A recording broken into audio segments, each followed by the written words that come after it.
Glória a Deus. Quero cumprimentar todos os irmãos com a paz do Senhor Jesus Cristo. Irmãos, sem perca de tempo, vamos abrir a palavra do Senhor no livro de Apocalipse, capítulo 2,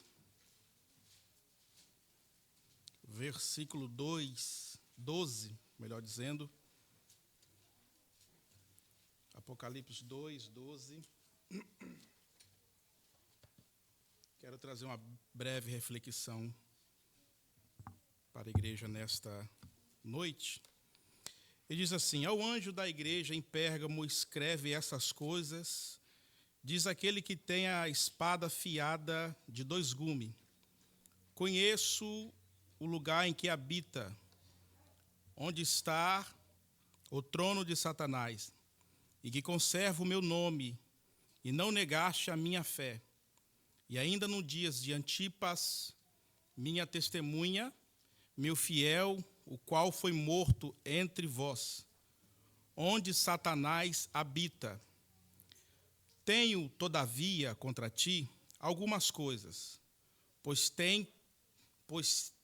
quem tens aí os que sustenta a doutrina de Balaão, o qual ensinava Balaque a armar cilada diante dos filhos de Israel, para que comeres coisas sacrificadas a ídolos, e pratique a prostituição. Outros sim, também tu tens, que da mesma forma sustenta a doutrina dos nicolaítas. Portanto, arrependa-te, e se não venho contra ti sem demora, e contra eles pelejarei com a espada da minha boca. Quem tem ouvido, ouça o que o Espírito diz às igrejas. Poder assentar. Quero agradecer, irmãos, pela oportunidade que o pastor aqui nos deu para transmitir a palavra de Deus. E é um privilégio muito grande nós estarmos falando da palavra do Senhor Jesus Cristo. Quero magnificar a Deus pela vida dos irmãos que aqui está nesta noite. Eu quero dizer que Deus ele tem uma palavra para a sua vida nesta noite. Deus olha a atitude, irmãos, de cada um de nós que saímos de nossas casas e estamos aqui reunidos para adorar o nome do Senhor Jesus Cristo. E Jesus Cristo, ele vem falando desde o início do culto, melhor dizendo, desde manhã, né? Nós já temos ouvido a palavra de Deus através dos louvores e agora vamos ouvir a palavra do Senhor. Eu, irmãos, quero trazer uma breve reflexão aqui na carta da igreja a Pérgamos, algumas considerações que são pertinentes às nossas vidas espirituais. Peço aos irmãos que tenham toda a atenção, ela é pouca, eu vou ser bem breve, irmãos. Então você fica ligadinho para você não perder a revelação. Deus pode soltar uma palavra para você aí, que você esteja precisando, porque esta palavra ela é viva, ela não é falada. Obrigado.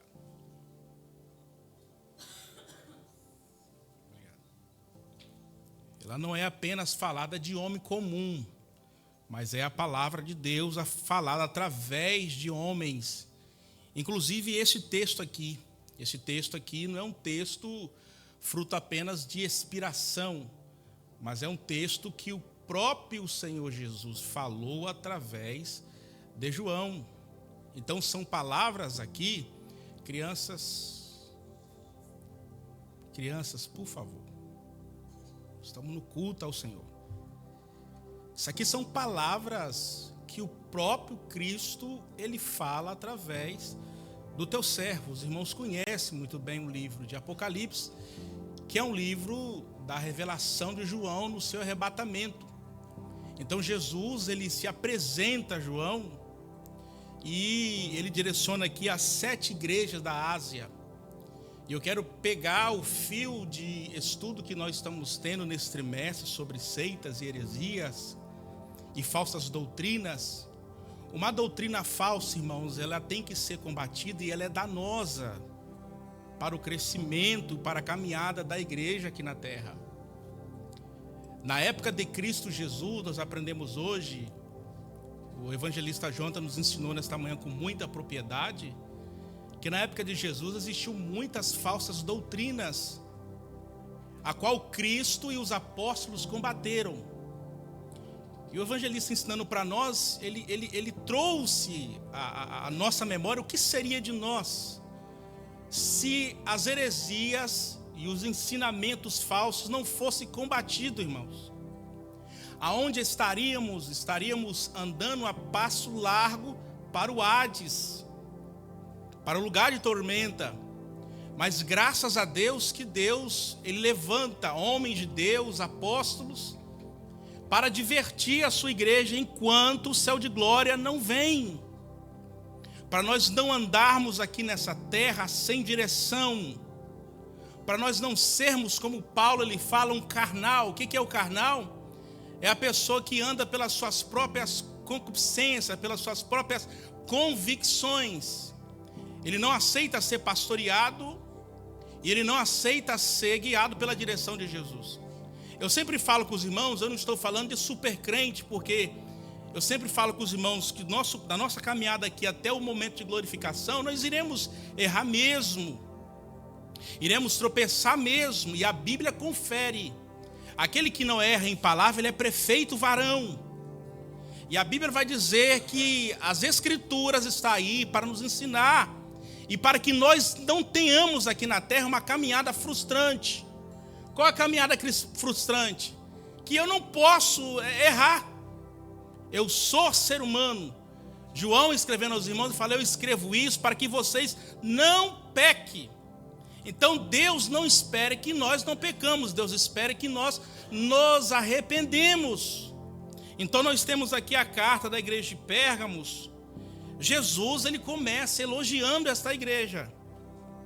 Jesus ele apresenta-se para João, e Jesus aqui ele fala diretamente para o líder, para o anjo da igreja.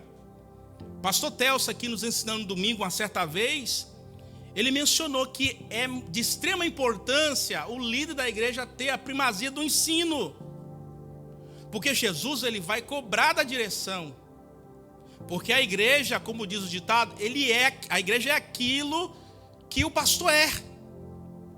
Então, irmãos, Paulo ele fala em 1 Coríntios 14 que no mundo tem muitas vozes. 14:10. Todas essas vozes têm um sentido. Então essas vozes ela tem que ser analisada, historiada e ser prescrutada à luz do contexto bíblico.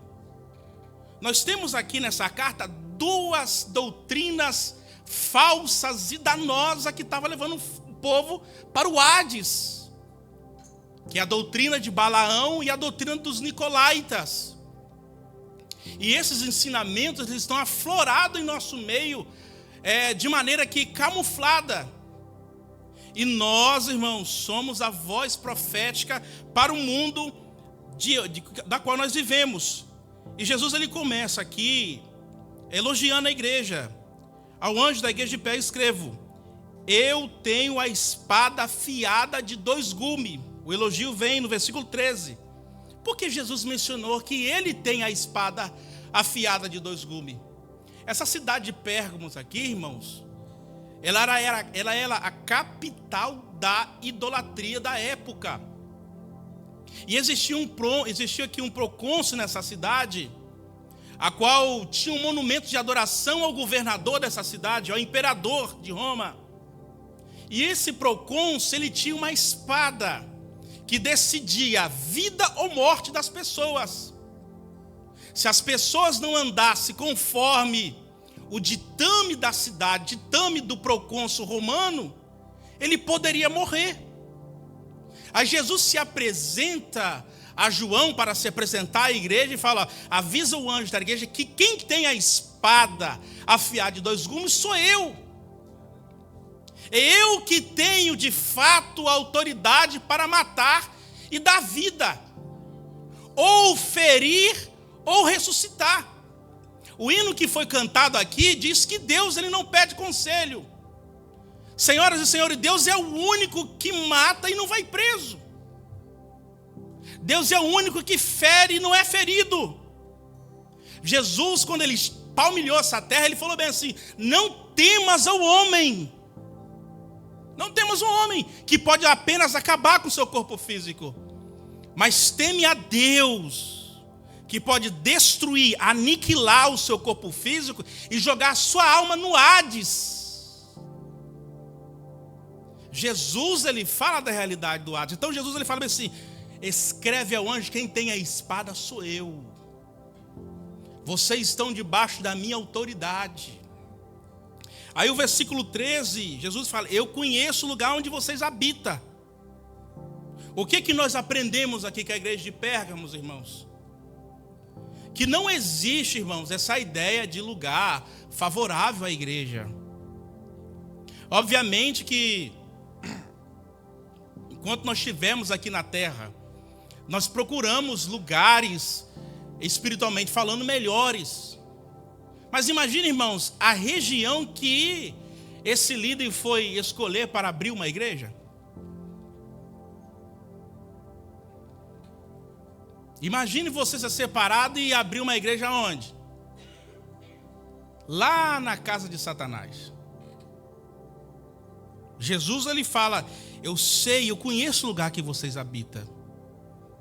E vocês estão habitando no trono de Satanás. Então, o evangelho danoso que é pregado aí é esse evangelho de Edom, onde a primazia é o homem, onde você é o dodói. Mas essa igreja aqui estava inserida onde? No trono de Satanás. O evangelho de Jesus, irmãos, a proposta que Jesus teve aqui para os discípulos, para o povo, quando ele esteve aqui na terra, ele fala: vocês estão achando que eu vim trazer apenas vida fácil para vocês? Eu alivio vocês da carga espiritual. Mas Jesus diversas vezes ele fala: no mundo tereis aflição. E eu solto vocês estão no meio de lobos. Portanto, corre e vai construir um mundinho para vocês morar. É isso que Jesus falou? Jesus falou: vocês estão no meio de lobo, seja prudente como a serpente e manso como a pomba. Eis que eu vos dou autoridade para pisar sobre serpentes e escorpiões.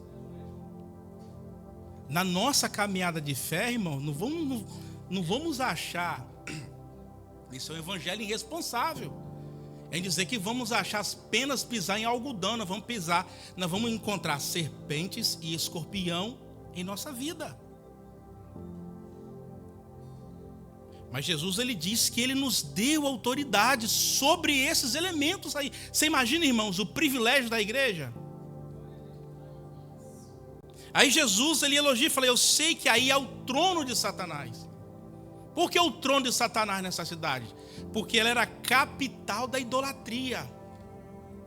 Todas as igrejas da Ásia, as 7 igrejas, tinham idolatria, mas em Pérgamo era a capital. Alguns estudiosos são mais ousados em dizer que a topografia do lugar, a região, era semelhante a um trono. Por isso diz o trono de Satanás. Outros vão dizer que é o sistema idólatra, satânico, que existia nesse lugar. E eu faço coro com esse segundo pensamento. O ensinamento, a idolatria era muito forte naquele local. Mas a igreja de Deus estava ali. Então Jesus, ele começa a elogiar: eu sei que vocês estão no lugar aonde há o trono de Satanás. E Jesus, ele cita aqui uma testemunha fiel, que é Antipas, minha testemunha fiel, ao qual foi morto entre vós, onde habita Satanás. Então, irmãos, nós estamos vivenciando e respirando, de fato, os últimos instantes da igreja aqui na terra. Os últimos instantes. Tem um hino que diz que tudo nos mostra que Cristo já volta. Breve Jesus voltará. Breve Jesus voltará. O inimigo das nossas almas, ele vai investir. Olha, irmãos, e os meios de comunicação, tem falado e anunciado aí as coisas que está acontecendo. A pergunta que eu preciso fazer de vez em quando é se de fato, irmão Elcio, eu estou disposto a morrer mesmo por Jesus, a ser fiel ao Senhor num ambiente infavorável a mim, num ambiente que não condiz às vezes com a minha vida. Ou eu vou me entregar a esse ambiente a qual eu estou às vezes inserido, que não é favorável a mim. Paulo ele vai escrever aos irmãos em Roma e vai dizer assim: não vos amoldeie a esse sistema. Existe um sistema montado em volta de nós. E esse sistema é um sistema maligno. Eu estive conversando com o irmão ontem, e ele questionando alguma coisa, ele era de outra denominação, e ele falou: rapaz, não se prega mais sobre confrontamento. É raro as mensagens que nos confrontam. E ele citou: na minha igreja, principalmente, não se fala sobre confronto. Eu falei: porque isso não dá ibope. O evangelho de hoje é para preparar você para ficar, sentir-se como estivesse na sua casa. Sinta-se como estiver. Não. Nós temos que sentir na ambiência da adoração onde Deus está. A proposta de hoje é que vamos lá na nossa igreja, que temos atração assim, temos um trabalho assado e é legal. Como o rapaz falou comigo, eu sou prosélito da igreja, eu sou simpatizante, porque eu gosto de ouvir as pessoas cantando, eu gosto de ouvir a palavra que o pastor dá, que ela conforta a minha alma, mas tem que confrontar você. Tem que me chamar a atenção para uma mudança de vida. A não ser que você quer ficar aqui, irmãos. A não ser que você não anseia para o céu de glória. Jesus, irmãos, Ele ama a nossa alma. Jesus, Ele ama a nossa vida de uma maneira inexplicável. As passagens de Lucas vai dizer de um homem que ele era rico, se fartou de bens, e ele fala: eu vou construir celeiros e vou ter bastante depósito, que não é errado você fazer isso. Aí Jesus diz que, Lucas escrevendo, diz que grita uma voz: filho, louco, aonde está o teu depósito espiritual? E se for te cobrado agora, para onde você irá? Então eu tenho que vir para o culto e eu tenho que ser confrontado com essa verdade aí. Eu tenho que pregar um evangelho, evangelista junto, que de fato vai confrontar as pessoas sobre a realidade espiritual. Senão é melhor você enviar um vídeo de YouTube de Pablo Marçal para ele. Senão é melhor você enviar um vídeo de autoajuda para a pessoa. É melhor. Se eu não pregar uma palavra e não anunciar uma palavra que me confronta sobre a minha realidade. 80, 70 anos, já falei com os irmãos e repito, não pode ser maior, melhor e mais tempo do que uma eternidade. Não pode ser. Aí Jesus vem: todavia tem contra ti algumas coisas, o relógio vai, pois que tem sustentado a doutrina de Balaão, tão danosa. Os irmãos que são crentes há muito tempo e leitores da Bíblia sabem que Balaão era um profeta mercenário,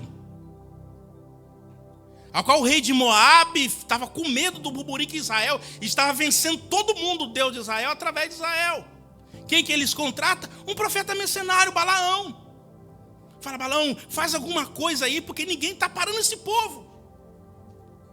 E esse profeta, vocês conhecem a história, estava tão obcecado pela sua vida mercenária, que o anjo aparece para ele, e com a espada inflamada na sua frente para decapitar, para acabar com a sua vida, ele dá-lhe costa na jumenta. A jumenta, está escrito, a jumenta viu o anjo Mas o profeta mercenário não viu o anjo.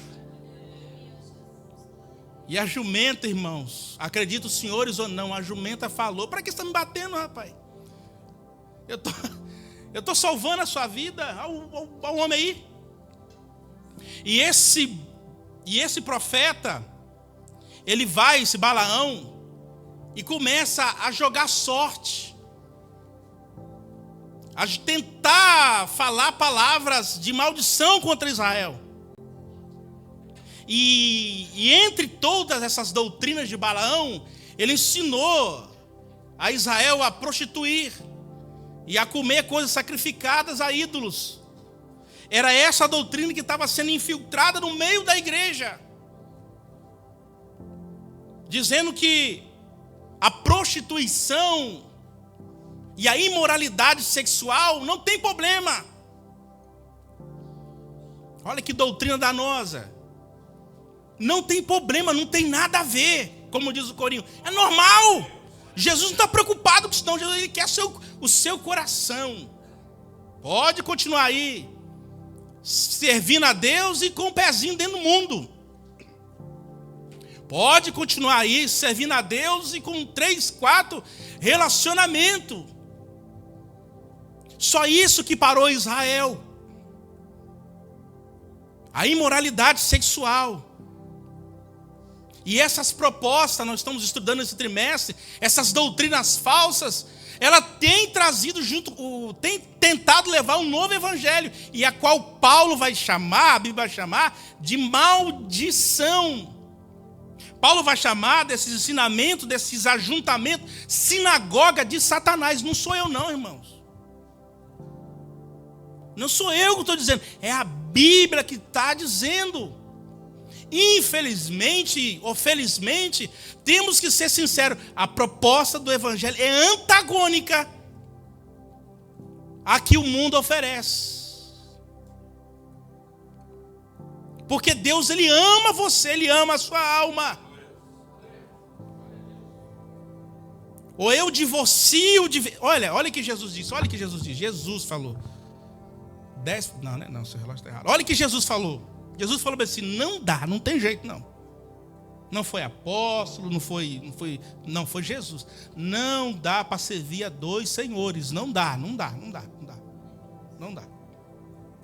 Ou você agrada a um, ou você vai deixar o outro tristezinho. Jesus, assim, ilustrando para ele, não dá. Então, essa é a proposta do evangelho. E esta igreja aqui, irmãos, estava fundada nesses ensinos. E outra cilada que estava fundada, esses ensinamentos aqui, era a doutrina de Nicolau. A doutrina de Nicolau. Quem era esse homem? A Bíblia não menciona quem era. Alguns vão dizer que talvez era aquele prosélito que aceitou Jesus e ele foi separado a diácono em Atos 6. Alguns vão dizer. Outros vão dizer que é o agnosticismo, e eu faço coro com isso. Os ensinamentos dos agnósticos eram terríveis, irmãos. Os agnósticos ensinavam tanta coisa danosa para a igreja. Hoje foi ensinado para nós aqui as falsas doutrinas. É importante você saber. Não apenas vir para a igreja, se sentir, se receber uma palavra, ouvir o hino e ficar legal. É importante você ter ciência do culto que você está reunido. Olha aqui o povo indo para o inferno aqui, na igreja. A doutrina dos agnósticos, nicolaítas, era uma ramificação do agnosticismo, que ensinava que a matéria, que o corpo, não prestava para nada. O que é ensinado hoje aí? Olha a doutrina dos agnósticos disfarçados. Meu corpo, minhas regras. Meu corpo, minhas regras. Eu faço o que eu quero, que o corpo é meu. Isso é anátema, isso é maldição, isso não é evangelho. E os nicolaítas estavam ensinando essa doutrina infernal, que você pode fazer o que você quiser com o seu corpo, que no final Como diz o filósofo, é a sua alma que vai ser salva. O seu corpo vai voltar para a existência, para a matéria de pó cósmico.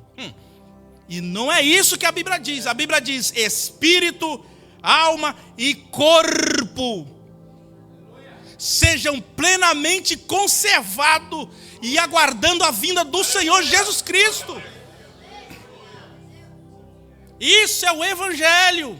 Aí no final aqui, deixa eu correr, Jesus ele vem para o versículo 17, não, versículo 16, ele mostra todos esses perigos doutrinários da igreja, todas essas doenças que a pessoa está no corpo, mas o seu corpo, ele está enfermo espiritualmente e carece de restauro, e Jesus é a restauração, Jesus é o bálsamo que cura. Olha o que ele fala: portanto, arrepende-se, se não vem contra ti sem demora, e pelejarei com a minha espada afiada da minha boca. Quem tem ouvido, ouça o que o Espírito diz.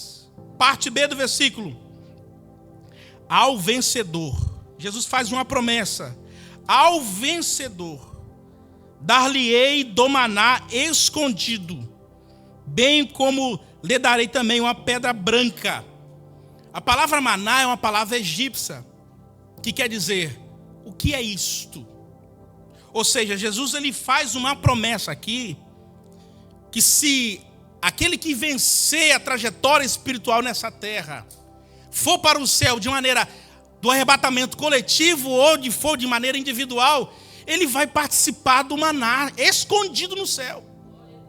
Ou seja, não vai ser uma eternidade da mesma coisa.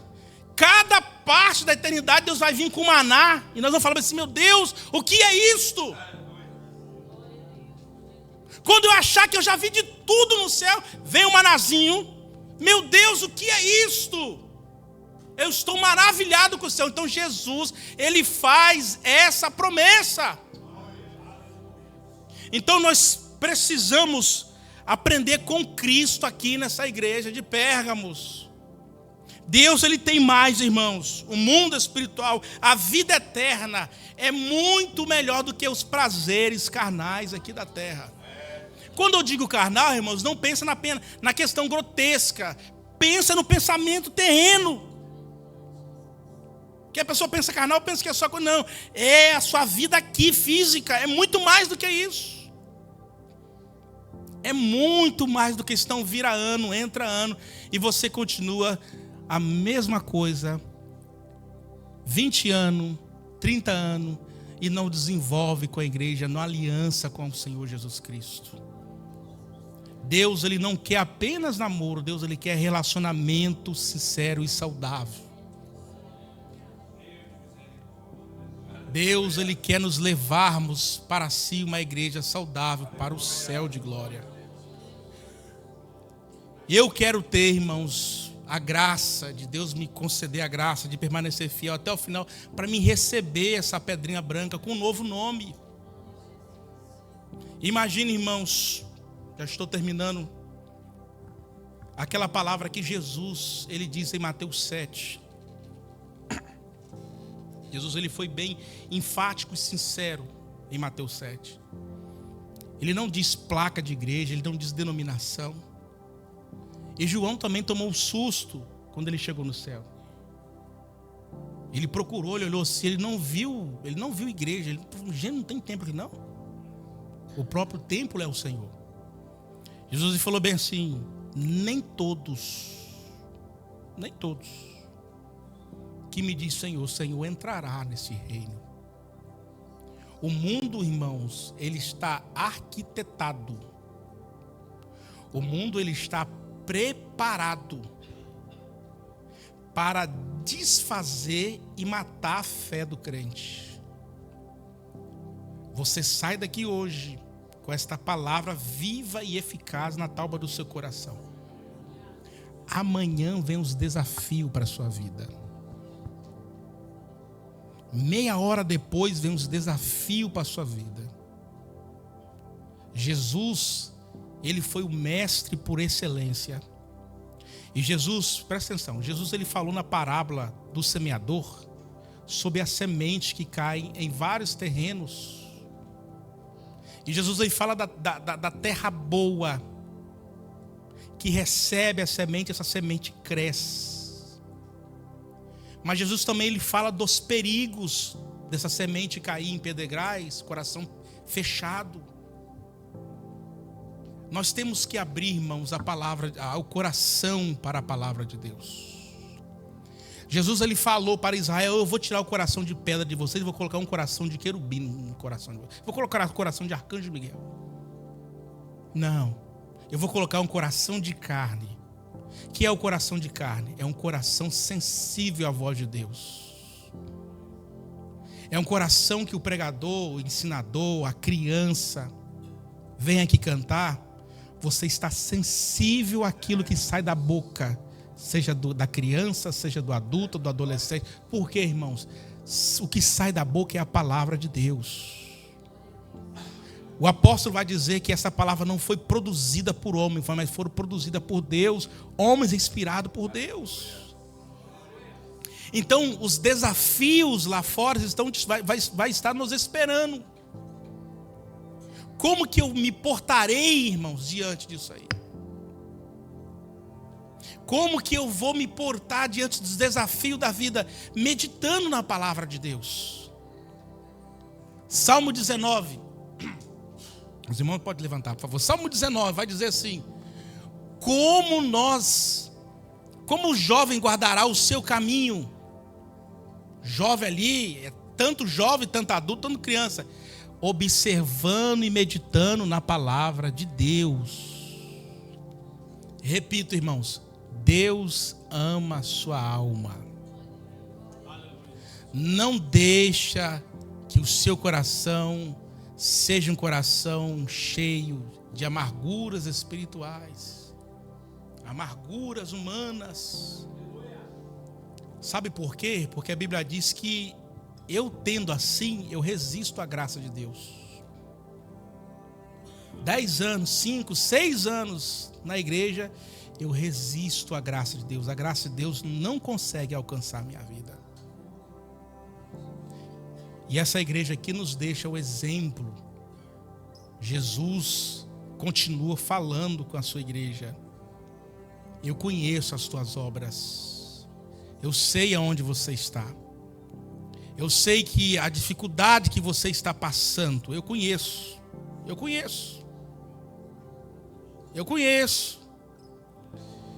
Então Jesus tem essa palavra para você nesta noite. Posso orar, pastor? Eu quero orar pela sua vida nesta noite. Você põe a mão no seu coração e faça essa oração. Reflita nessa palavra, como que se Jesus fosse voltar agora. Se Jesus voltasse agora, de fato, que nós esperamos Jesus a qualquer momento, será que você subiria mesmo para morar nas mansões celestial? Eu fico meditando muito na vida espiritual, no meu trabalho, quando eu estou conduzindo, e falo: se o Messias aparecer agora, porque a palavra do Messias, antes de deixar essa terra, ele falou: será que quando eu vou, Jesus disse isso, se quando eu voltar eu vou achar fé suficiente aqui? Então se agarre, irmãos, que a palavra de Deus seja uma âncora para a sua alma. Se agarre, que Jesus está às portas. Querido Deus, Pai Santo, Pai, queremos magnificar o seu nome, ó Pai, te adorar na beleza da tua santidade, ó Deus. Pai, queremos dizer o quanto o Senhor é tão grande, mas o Senhor é um Deus grande que cabe no coração de cada crente. Pai, obrigado por esta palavra, Senhor Jesus Cristo. Guarda a nossa alma contra os falsos ensinamentos, contra as falsas doutrinas. Senhor, se for possível, se for preciso, nos despedace a cada dia, para que nós enxergamos de fato a nossa carência, as nossas misérias espiritual, o qual nós precisamos de Ti, ó Pai. Nós viemos para esse lugar de adoração, de reunião coletiva, para o Senhor nos mostrar, meu Pai, o quanto que nós precisamos da Tua palavra e do Senhor e da Tua presença, ó Pai. Sem a Tua presença, sem a Tua palavra, sem o Teu conselho, nós não conseguiremos resistir, ó Pai. Por isso, ó Deus, produza em nossa vida a cada dia uma fé, meu Pai, uma fé coletiva para vencer, meu Pai, a solicitude desta vida, ó Pai. Dispersa o Seu povo, meu Pai, até os seus lares, ó Pai querido, e que os desafios que virão, meu Pai, nós estejamos preparados, ó Pai, para vencer. Que a Sua palavra seja em nossa vida escudo e broquel de fato, ó Pai. É o que nós lhe pedimos no nome do Senhor Jesus Cristo. Amém.